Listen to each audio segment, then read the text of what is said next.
안녕하세요. 자, 오늘 이 시간에는 현재 비트코인 가격을 둘러싼 아주 복잡한 힘겨루기에 대해 한번 제대로 파헤쳐보겠습니다.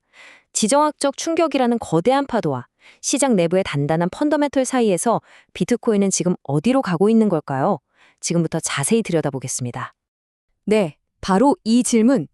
이게 오늘 우리가 풀어야 할 가장 큰 숙제입니다. 지정학적 위기라는 게 터졌을 때 과연 비트코인에 이게 호재일까요? 아니면 악재일까요? 최근 사건들이 비트코인의 디지털금, 즉 안전자산이라는 타이틀을 어떻게 시험대에 올렸는지, 그리고 시장은 여기에 어떻게 반응했는지 지금부터 하나씩 파헤쳐 보겠습니다. 자, 그래서 오늘 이런 순서로 한번 이야기를 풀어가 보려고 합니다. 먼저 갑작스럽게 터진 지정학적 충격의 영향부터 시작해서요. 더 큰 그림인 거시경제 상황, 그리고 이런 악재 속에서도 버티는 비트코인만의 내부적인 힘은 뭔지 살펴볼 겁니다. 그리고 나서 핵심 가격대를 짚어보고 마지막으로 미래 전망까지 정리해 보겠습니다. 자, 그럼 첫 번째 이야기부터 시작해 볼까요?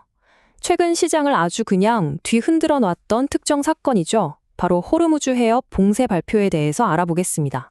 타임라인을 보시면요. 봉쇄 소식이 딱 나오자마자 시장이 즉각적으로 반응했죠. 가격이 순식간에 7만 달러 선까지 쭉 빠졌습니다.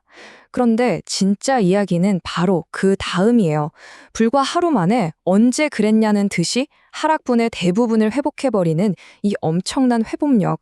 이게 뭘 의미하냐면요. 시장의 기초 체력이 결코 만만치 않다는 걸 보여주는 강력한 신호라는 겁니다. 자, 이제 한 걸음 뒤로 물러나서 좀 더 큰 그림을 보겠습니다. 지정학적 문제 하나만 보고 있으면 전체 숲을 놓칠 수 있거든요. 지금 비트코인을 압박하고 있는 더 넓은 이 거시경제적인 요인들은 과연 무엇이 있을까요? 지금 시장은 말 그대로 압력솥 같습니다. 첫째, 유가가 엄청나게 올랐죠. 둘째, 인플레이션이 좀처럼 잡히질 않고 있습니다. 마지막으로 미국 연준이 금리를 내릴 기미를 보이지 않고 있어요. 이 세 가지가 한꺼번에 비트코인 같은 위험 자산의 발목을 꽉 잡고 있는 형국입니다. 돈 빌리기는 어렵고 물가는 계속 오르니 투자자들 입장에서는 선뜻 지갑을 열기가 어려운 거죠. 85%. 이 숫자 정말 중요합니다. 최근 유가가 급증하는 불안한 시기에 비트코인이 나스닥 기술주 지수와 무려 85%나 똑같이 움직였다는 뜻입니다. 많은 사람들이 비트코인이 위기 상황에 빛을 발하는 안전자산이 되어주길 바랐는데 현실은 어땠나요? 그냥 기술주랑 똑같이 움직이는 위험자산의 모습을 그대로 보여준 거죠. 이건 투자자들에게 꽤 큰 실망감을 줬습니다. 하지만 이런 거시경제의 압박이 이야기의 전부는 아닙니다. 이제 시선을 비트코인 시장 내부로 돌려보죠. 블록체인 위에 기록된 실제 데이터를 의미하는 이른바 온체인 데이터를 들여다보면요. 지금 이 거대한 역풍에 맞서고 있는 아주 강력한 힘들이 보이기 시작합니다. 지금 시장은 말 그대로 줄다리기가 한창입니다. 한쪽에서는 블랙록 같은 거대 기관들이 장기적인 비전을 보고 꾸준히 비트코인을 사들이고 있어요. 그런데 다른 한쪽에서는 단기적인 불안감 때문에 투자자들이 일단 돈을 빼는 거죠. 재밌는 건 모건 스탠리가 야심차게 ETF를 출시한 바로 그날 오히려 전체 ETF 시장에서는 돈이 빠져나갔다는 사실입니다. 시장의 이 복잡한 심리를 아주 잘 보여주는 대목이죠. 이 인용문이 핵심을 정확히 짚고 있습니다. 이게 무슨 말이냐면요.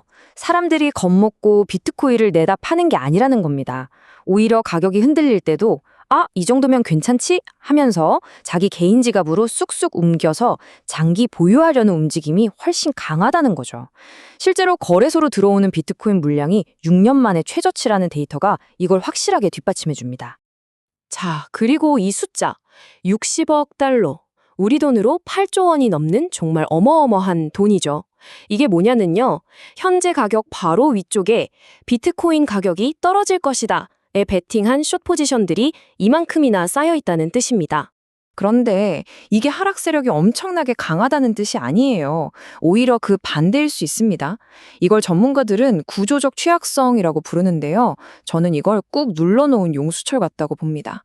가격이 조금만 위로 튀어오르면 이 숏 포지션들이 손실을 막기 위해 어쩔 수 없이 비트코인을 다시 사야 하는 이른바 숏 스퀴즈가 터질 수 있거든요. 그렇게 되면 이 60억 달러가 오히려 가격을 폭발적으로 밀어올리는 강력한 연료가 될 수 있다는 겁니다. 자, 이렇게 강세와 약세의 힘이 팽팽하게 맞서는 가운데 그렇다면 실제 트레이더들은 지금 차트에 어떤 숫자를 눈여겨보고 있을까요? 그들만의 전쟁터, 차트 위의 전선을 한번 확인해 보겠습니다. 이게 바로 현재 시장의 전투 지도입니다. 아래쪽에서는 62,500달러가 무너지면 안 되는 아주 강력한 방어선 역할을 하고 있고요. 얼마 전 호르무즈 사태 때 지켜냈던 7만 달러는 중요한 심리적 마지노선입니다. 위쪽으로는 7만 5천, 8만 달러의 저항선이 있는데 진짜 중요한 건 바로 저 맨 위에 있는 8만 3천 달러입니다. 여기가 바로 시장의 추세를 가르는 분기점, 약세장에서 강세장으로 넘어가는 마지막 관문이라고 할 수 있죠. 이렇게 상황이 복잡하게 얽혀 있으니 전문가들 사이에서도 그래서 앞으로 어떻게 될 건데 하는 질문에 의견이 완전히 갈리는 건 어찌 보면 너무나 당연한 일입니다. 한번 보세요. 정말 극과 극이죠. JP모건 같은 곳은 장기적으로 24만 달러라는 아주 낙관적인 전망을 내놓는 반면에 카나리 캐피탈은 5만 달러 선까지 떨어질 수 있다고 경고하고 있습니다. 이 넓은 예측 범위 자체가 지금 시장이 얼마나 큰 불확실성 속에 있는지를 명확하게 보여주는 겁니다. 자, 그래서 지금까지의 모든 이야기를 딱 한 장으로 정리하면 바로 이렇습니다. 강세론자들은 ETF를 통한 기관 자금과 사람들이 팔지 않고 꽉 쥐고 있다는 온체인 데이터를 믿고 있는 거고요. 반대로 약세론자들은 인플레이션, 고금리, 고유가 같은 거시경제의 거대한 압박을 이겨내기 어려울 거라고 보고 있는 겁니다. 바로 이 두 시선의 근본적인 충돌이 현재 비트코인 시장의 핵심입니다. 시장 밖에서 짓누르는 거시경제의 공포, 그리고 시장 안에서 버티고 있는 구조적인 힘, 비트코인의 미래를 건 이 거대한 줄다리기에서 과연 최후의 승자는 누가 될까요? 이 질문을 여러분께 던지면서 오늘 분석은 여기서 마무리하겠습니다. 감사합니다.